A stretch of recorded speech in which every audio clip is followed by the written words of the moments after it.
there, you'll notice that I'm being probably a little overly ambitious because trying to get through those 19 verses or so, we'll see. But all the more reason to get started. So if you want to start turning your Bibles over to Hebrews chapter 3, we'll be picking up there. Of course, we probably need to do a little bit of review from last time, which we will do, look into chapter 2. But again, thankful that everyone's here and get that AC going because we got some body heat here, which is wonderful, which is fantastic. So before we get started, though, as you get your Bibles ready, we're going to go ahead and open in a word of prayer. Ask Brother Jeremy to lead us in that.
Well, and thank you, Jeremy, for guiding our thoughts in that too, because you mentioned one thing, and what we've been focusing on over and over again in the book of Hebrews is the Hebrew writer is reminding us that Jesus is better. Now, looking at that subtitle there, that Jesus is a better faithfulness, well, that doesn't seem to make sense, but maybe he demonstrates a better faithfulness to us. So we'll be looking at that as we go on through. But we want to remind ourselves of where we've been, where we're going, and that'll hopefully help put things in context here. So we've really been tracing that argument from the beginning.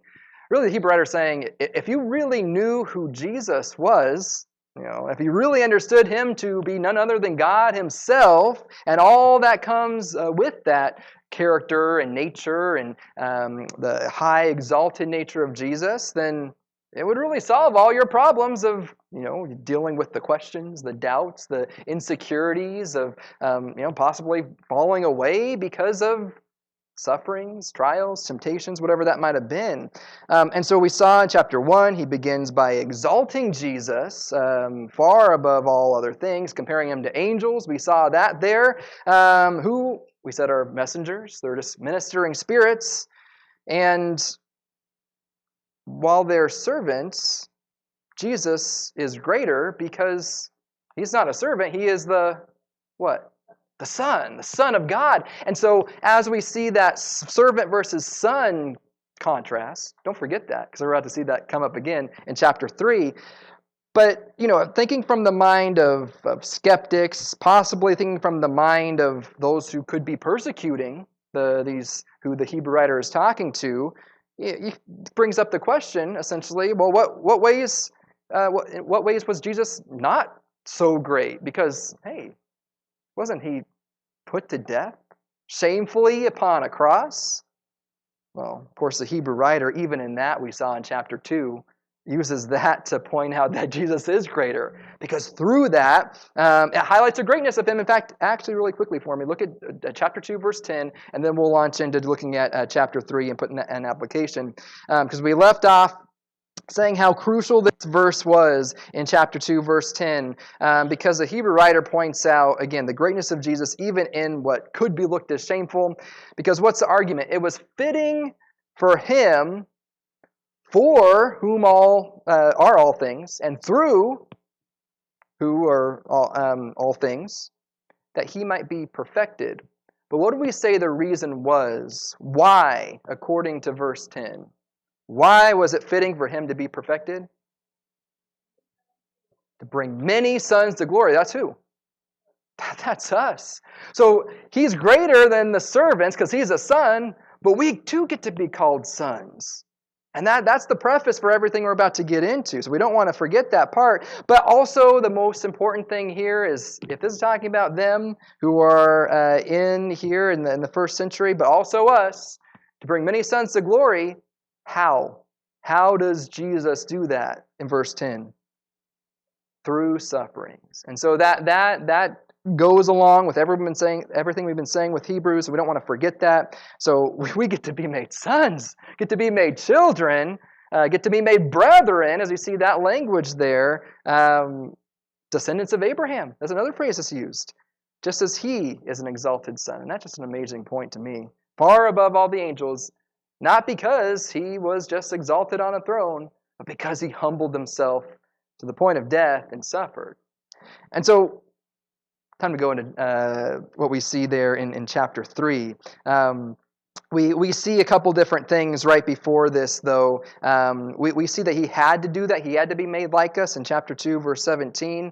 Again, thinking about for what purpose. Well, we see in verse 17, which we briefly mentioned, but I wanted to make sure we had this down. He partook of the same flesh. He died. Again, why? Not just to bring many sons to glory, but also to render powerless the one with the power of death, to set us free, as we see there in verse 15. And so we see that Christ is able to help us finally in verse 18 because he himself was tempted. And so we're going to see the theme tonight is there's some we have to ignore the chapter breaks because really they might misguide us. But as we start looking at chapter 3, don't forget everything we just talked about before. So speaking of, let's get into chapter 3. I need someone to help me. And I'm going to have us read through the entire chapter. I know it's 19 verses, but it's well worth it. Will we talk about all of it tonight? Probably not. But if we get through the first 6 verses, I'm happy. But it's helpful to have the full thought in mind. So first 19 verses there. Only 19 verses of chapter 3. Thanks, Byron. Byron, go ahead. Therefore, holy brothers, share in a heavenly home. Apostle and high priest of our confession, who was faithful to him who appointed him, just as Moses also was faithful in all God's house.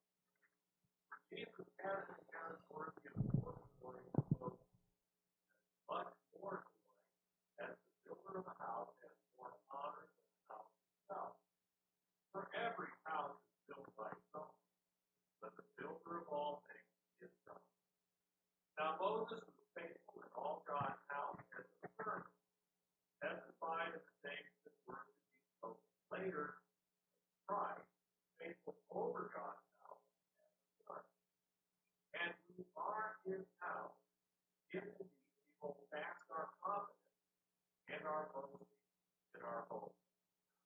Therefore, as the Holy Spirit says, today if you hear his voice, do not harden your hearts in rebellion on the day of testing in the wilderness, where your fathers put me to the test and saw my work for 40 years.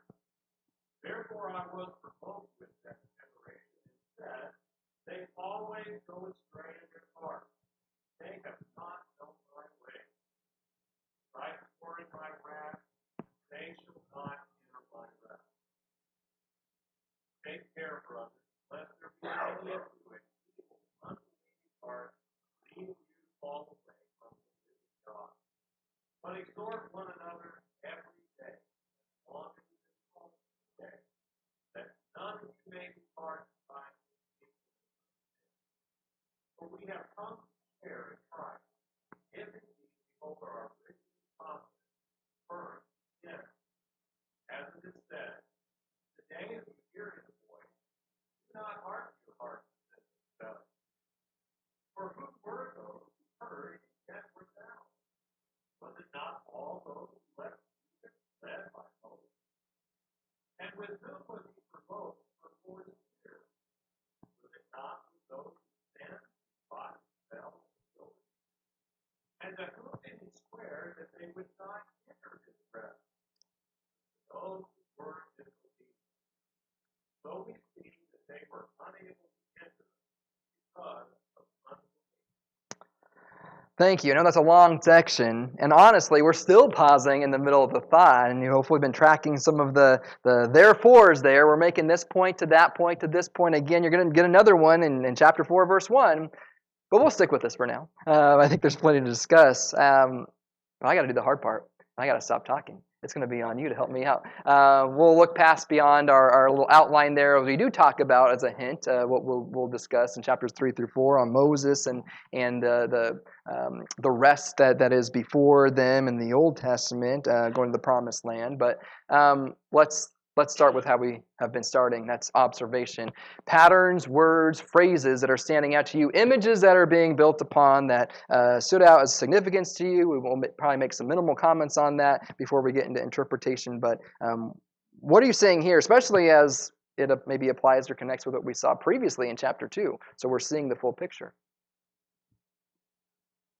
House. With this house analogy and metaphor, which I'll be honest, it takes a little while to get through and confused me to no one for a long time. So we will discuss that, but that does connect with a couple other phrases and things we've seen from chapter 2.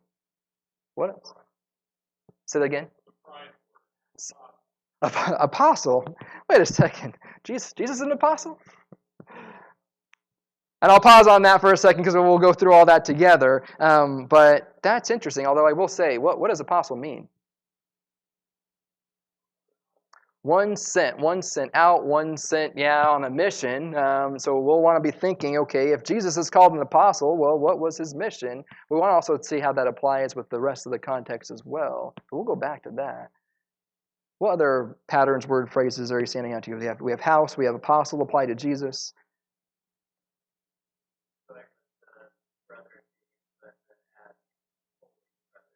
Ooh.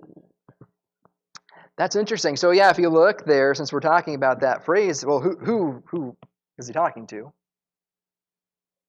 Christians, those recipients of this writing, right? So holy brethren. Well, that's interesting because Austin said that continues that theme. We saw just go back to verse 17, right? Therefore, he had to be made like his brethren in all things. So don't let that chapter division deceive us there. We're still continuing the same thought. Yes. And looking at that holiness, we see that repeated earlier as well. Where do we see that in chapter 2? Hinted at. In that same section, talking about brethren. That's how we get to be brethren. It's not the word holy, but it's a word that's related to it. What does it mean to be holy?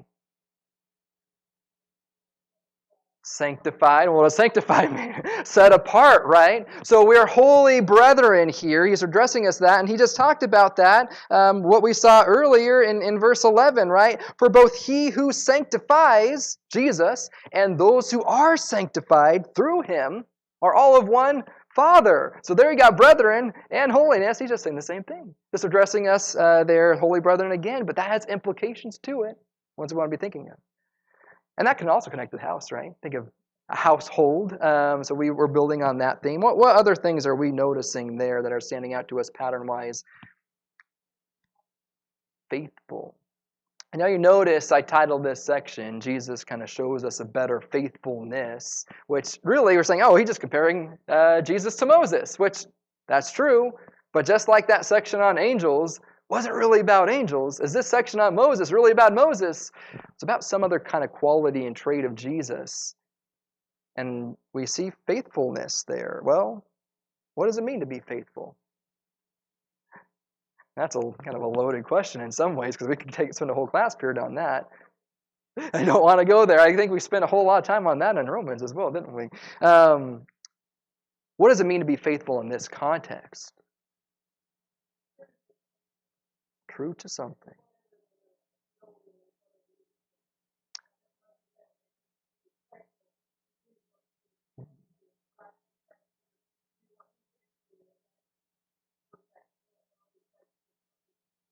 So faithful to a mission, as our sister said. Well, wait a second. We kind of used that word a second ago too. Because what else was Jesus called? He was called an apostle. One sent out to do something. Was he faithful in that something? Well, what was he faithful in doing? Again, a loaded question maybe because there's all sorts of things. Bringing many sons to glory, just to use the words from the Hebrew writer, right? And so as he's faithful in that mission, who else was faithful in his mission? Well, Moses was. So we see the comparison, and we see how all that plays out, so we don't want to lose sight of that. Again, we'll look at that metaphor in a little bit about the house and the builder, but any other patterns you're noticing, connections from previous, before we dig into some interpretation of some of these passages here? Confidence.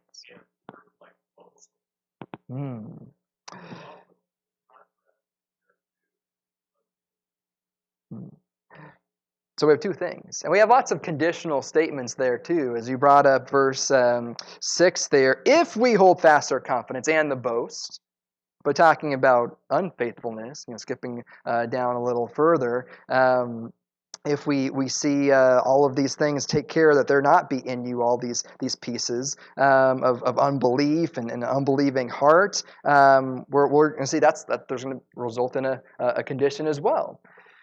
So those two things are at contrast. Faithfulness of Christ is in the core. Any other final phrases that stood out to you before we kind of break some of these down a little further?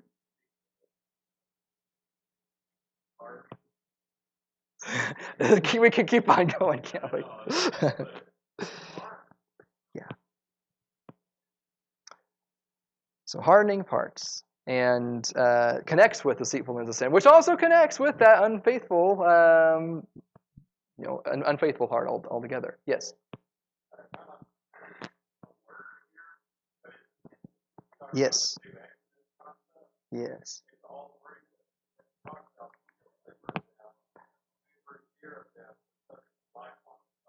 Yes. Yes. Mm-hmm. Yeah. Mm-hmm. Yes. Mm-hmm. Yeah. But I'm glad you brought that up because, again, that's where that chapter division might throw us off a little bit. Oh, we're moving on to something completely different because this, I don't know about you, does it seem a little out of the blue? Oh, let's just talk about Moses now. We were talking about angels. Why not talk about Moses?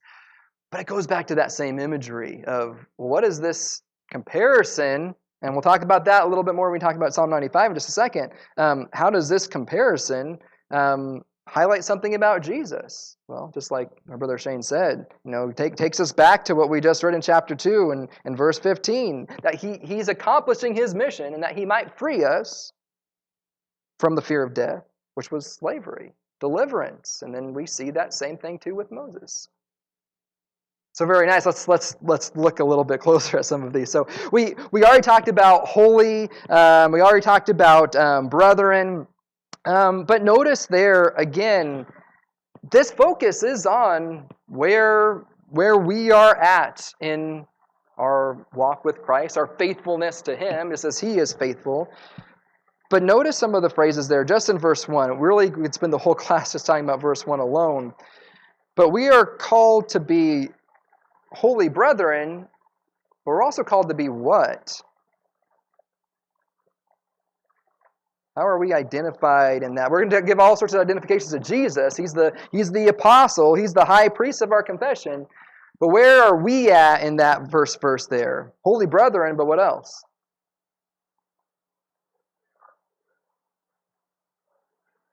Okay, so we are confessing, because He is our confession in that way.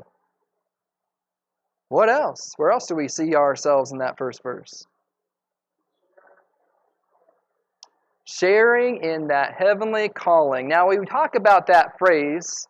We could spend a lot of time discussing what that is. Are we talking about a calling from heaven? Well, I think we see that. Are we talking about a calling that brings us to heaven? Well, I think we can see that there too. But how does that heavenly calling, just as holy brethren connected to what we saw earlier in chapter 1, chapter 2, how does partakers of a heavenly calling also connect back to what we've seen in chapters 1 and chapter 2? I'm not really looking for anything specific, but do you see how that is just reemphasizing what we've already been talking about?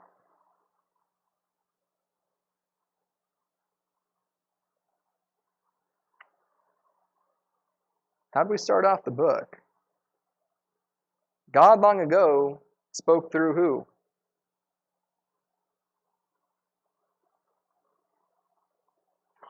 Well, it spoke long ago through the prophets, and we see through the angels. But now we have a better message through a better messenger. That's Jesus. And we have a better calling as well that we're called to. And we can look at all sorts of passages that reflect on that. Peter uses the same kind of imagery there as well in 1 Peter. But notice there's direction in that, a calling to act. So I think we're going to see that as we keep on going through. But what about that high priest in verse 1?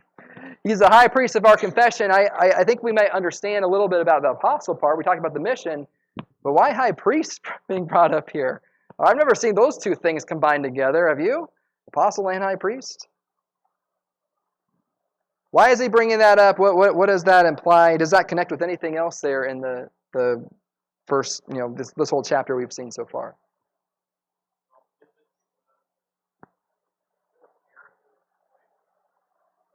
Sure. Yeah. You're. Mm-hmm. Yes. Well, and you brought up another word that we see maybe implied in that, right? What does the high priest do?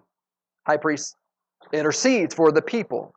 Well, what did Moses have to do? I mean, he was interceding for the people in all sorts of ways, even after Aaron was established as that high priest, just in a different sense.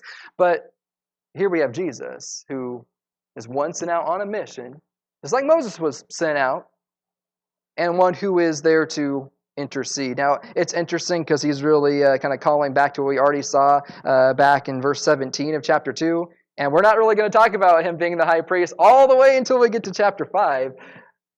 But don't forget that thought. What does the high priest do? The high priest makes intercession for his people. And there's a degree of faithfulness involved in that too, just as Moses was faithful. Well, talking about, though, interpretation, I want to make sure we have questions answered before especially we dig into some of the Old Testament passages that we see here. So questions, things that you have. Again, I could keep on going on and on. If you can't tell, I'm always excited to talk about it, but I want to hear from you too. Things that stood out to you is like, I'm not quite sure that makes sense or how that fits into the context. We want to make sure we address those probably primary before anything else.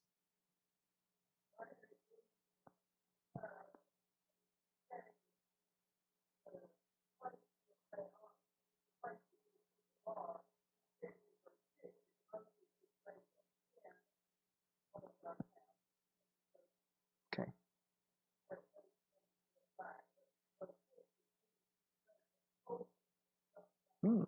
Okay. So being in something versus being over, where what does over imply? Greater power, authority, right? You have authority over something rather than being within. Moses is Moses' role here diminished in any way?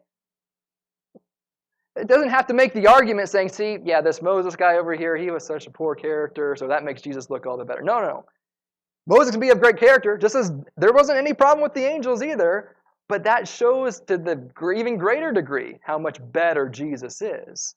So kind of talking about that house analogy there, someone to help me out. Like, how do we even explain all this? What we see there in verse 3 through verse really 6 there, make sense of this for us. What is this saying? I mean, we get this idea that there is a house and a builder, but why would he even bring that up in the context of comparing Moses to Jesus?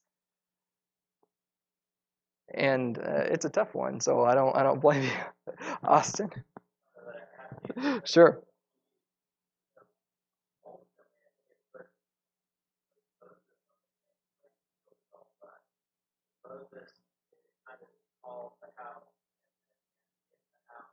Mm-hmm. Mm-hmm. Yes.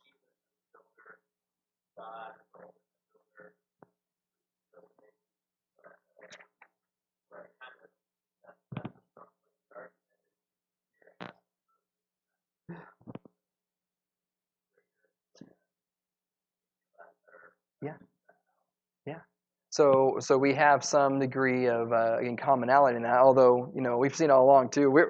We're being grouped together as brethren with Jesus. So there's a lot of interesting contrast, but comparisons going on at the same time. Mm-hmm.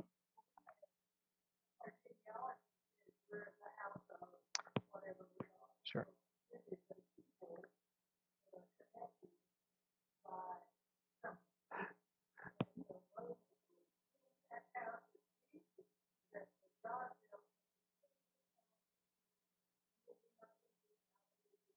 Mm-hmm. Mm-hmm.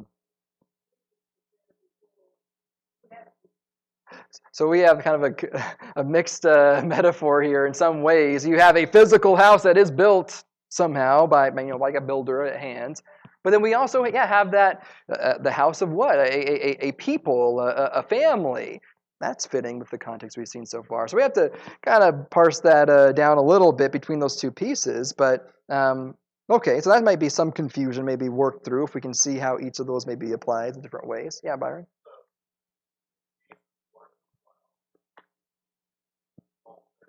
Yeah.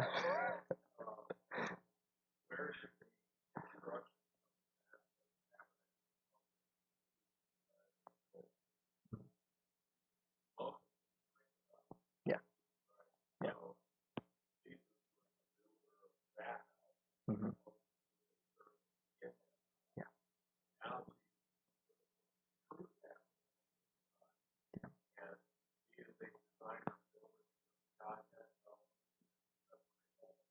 Mm-hmm.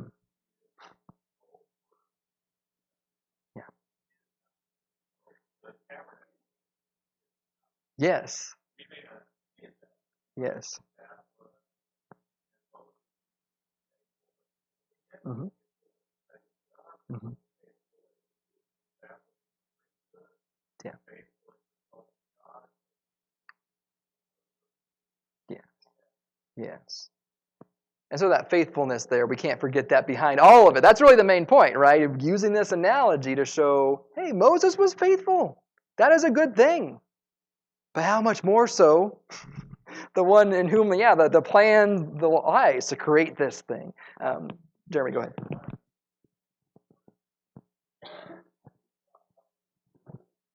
Mm-hmm. Yeah. Mm-hmm.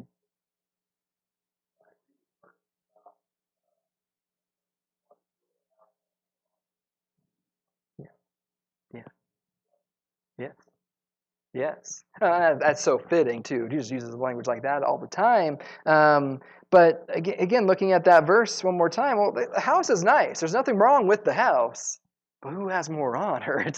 It's the builder there. And then as you keep on looking in verse 5, don't forget the faithfulness there is at the core of all this. What does that phrase mean, though? I think this in the second half of verse 5. Moses was faithful in all his house as a servant, for a testimony of those things which were to be spoken later. Now, we're building out this comparison. Just as Moses was faithful as a servant, Christ was faithful as a son. So we'll talk about that in a moment. But why make that interjection? For a testimony of those things which were to be spoken of later. What?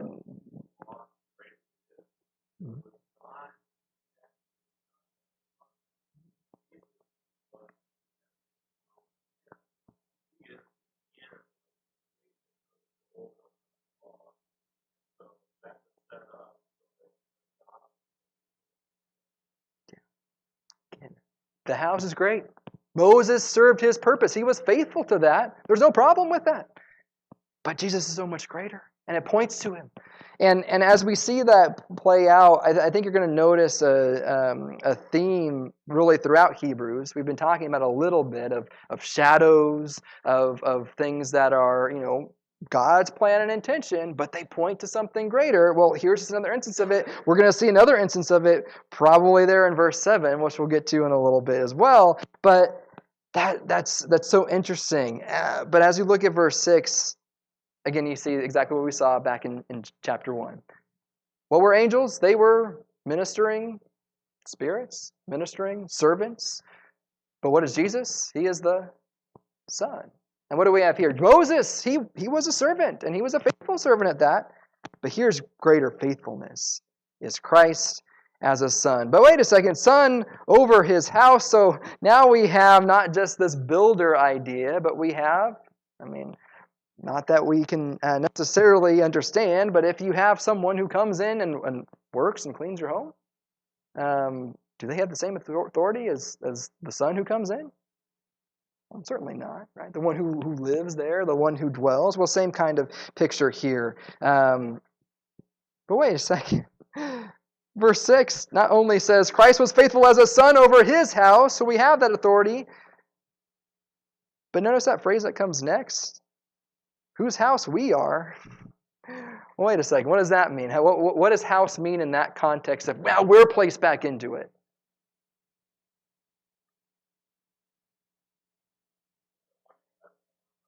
Yeah. Yes. Yeah. Yes. Yes.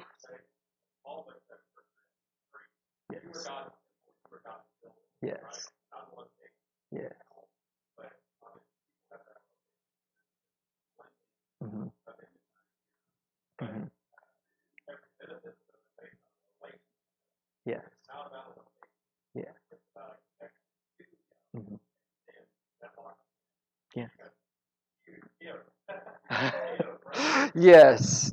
We can't forget the conditional statement for the rest of that verse. But before we even go there, to speak to that point, we're going to talk all about the tabernacle in a little bit as we keep on progressing through Hebrews. So don't forget that point, because what is a tabernacle? Place where God dwells. Just as we're talking about a house in that sense in terms of the temple in 1 Corinthians, as Shane was mentioning. But here again, we go from not just a house as a building, but a house as a people.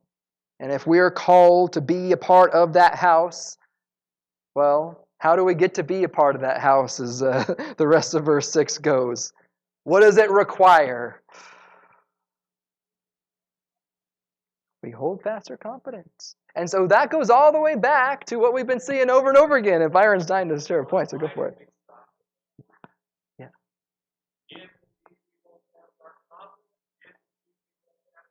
Post.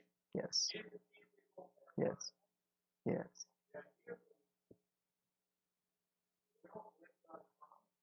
Mm-hmm. Yeah.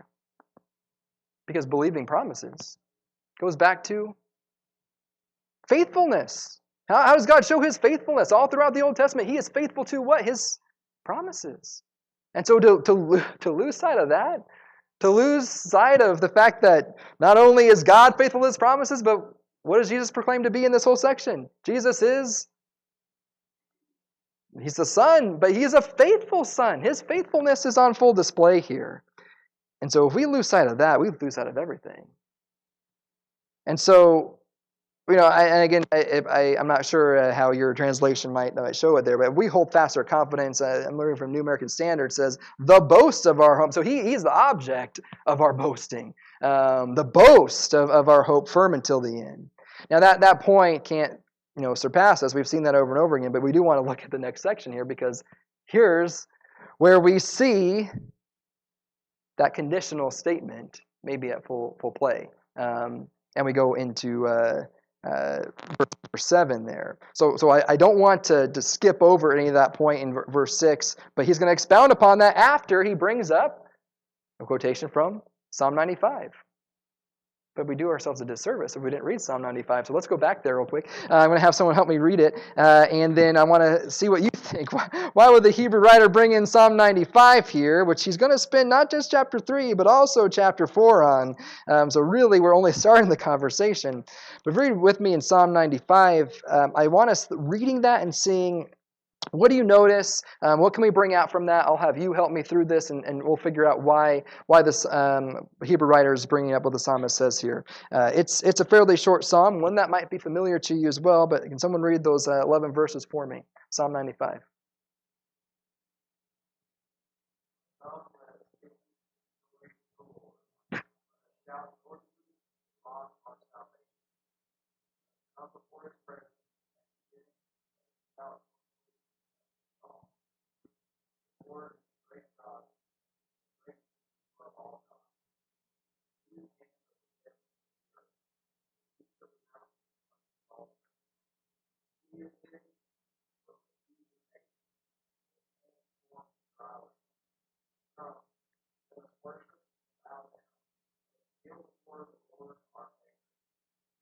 our God. We ask for today, we expect you to see it, not harden your heart, and in our lives. That we have hope. Father, said, Christ, in our heart, 40 years, our love that there are people there in our heart, not of our life, therefore, for life, freely, not. Thank you. Now, you might have to flip back and forth to what we see in Hebrews as well, because the Hebrew writer does not quote the whole psalm, and that might be of interest. But what are you noticing as we read Psalm 95? Pattern, structure, other themes that may be brought in that we've already seen in Hebrews?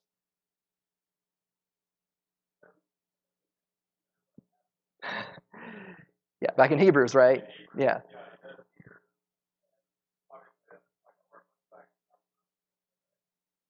Yes.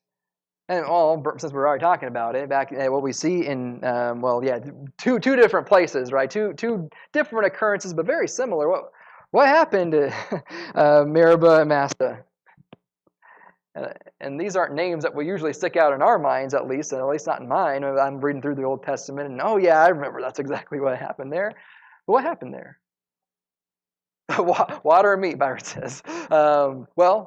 Wait, they had water and they had meat?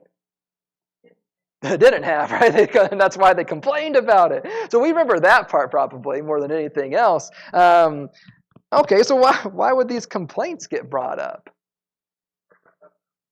They were suffering. That's true. That's exactly the kind of suffering the Hebrew writer is talking about. Probably more than that, right? But that's true. Although it's more of a response to that suffering. Yeah, Austin.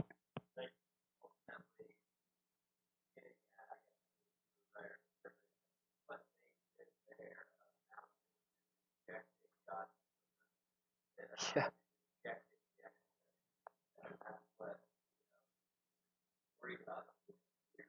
Yes. Yes. Yes. Which, zoom out for a second, look at all Psalm 95, because I want to go back to that point Austin made.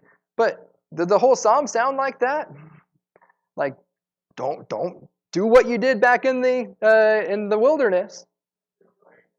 In a way, yes.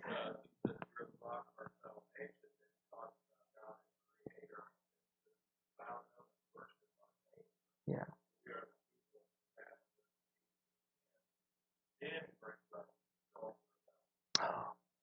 Which sounds a whole lot like what we saw in Hebrews, right? Jesus is a faithful servant. No, he's a faithful son, right? More than Moses. And that's something to rejoice in, because he is the confidence that we have. We hope in him. Yet here's what happens if you don't, if you lose sight of that. And exactly what we see in Psalm 95 there. So we missed that first part. We're not seeing the full picture of what we're arguing here. But going back to what Austin said a second ago, if we think about the history of the Israelites, really, what's the consequence of their complaints? Rejecting God?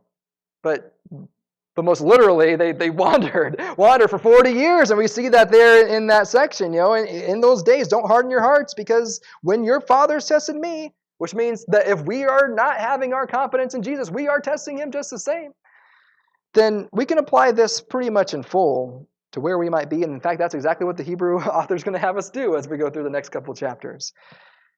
Any other things of note from Psalm 95 as you're seeing all that together there?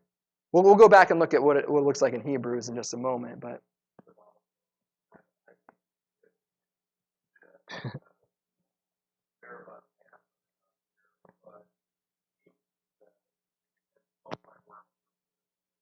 mm-hmm.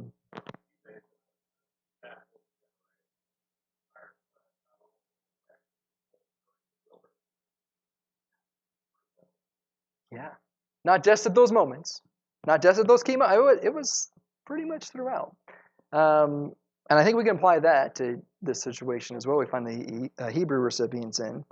Mark, you had a comment? Oh.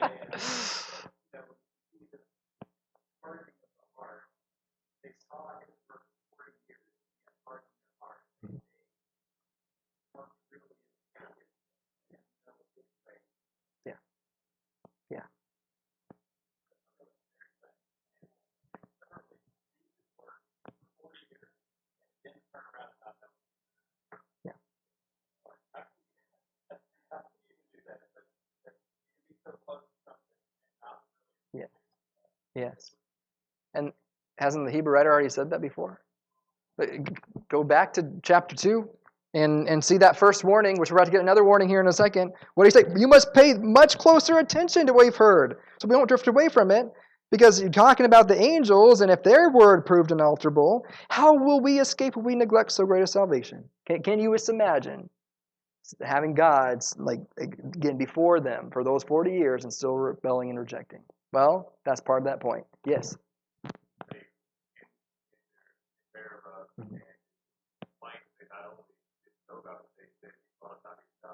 Yeah. God actually promised. That's what people are about. They didn't believe. They lost their confidence in every package. Yeah. That God was capable and would fulfill what he said. Yeah. And here's Jesus, one who is faithful, have better faithfulness than even Moses, who will do what he said he will do. And he did. He is that apostle sent out on the mission. He fulfills it. He accomplishes it for us. And so what happens when we reject that? He's going to tell us here in verse 12 to take care, and we're not going to go into there because we need to talk about application too. What do we make of all of this together? But no, let's head in that direction because I want to stop there too. We've already been doing it all along, hopefully, because look at Psalm 95. Well, is Psalm 95 talking specifically about the people who are receiving the message of the Hebrew writer? Not specifically. Is this specifically talking, the whole Hebrew letter specifically talking about us? No, but we still make that application. So final applications as we look through this section. And yes, I know there's a whole lot more to talk about. We only got through verse 11.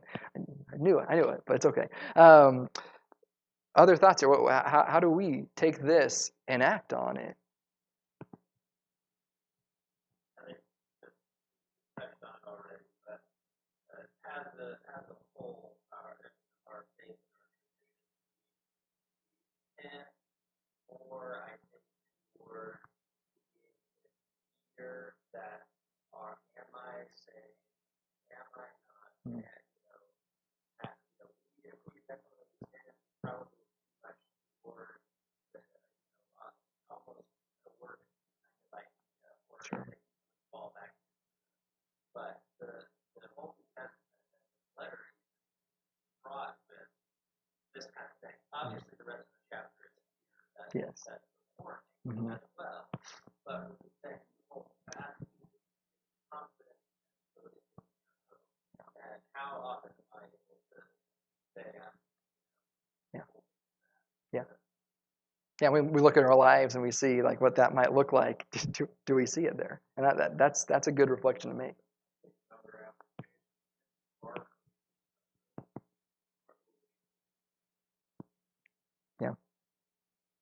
Yeah, and it's repeated over and over again in this section too, isn't it? Yeah. Because it's a reflection on how we view Christ, how we view God and His promises. Yes.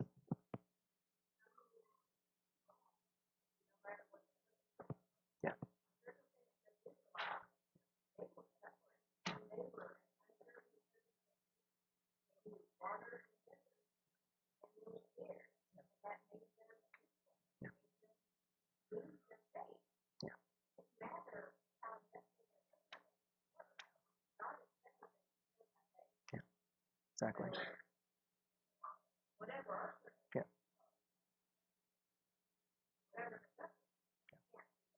Yeah. Suffering does not, take us out of that confidence, or ought not to. That's the situation, right? And if you're like, well, there's a whole lot more to discuss about Psalm 95, you're right. That's why the Hebrew writer is going to spend the rest of the chapter in chapter 4 talking about it. So we'll do that next time, Lord willing. Thank you all for your participation and comments.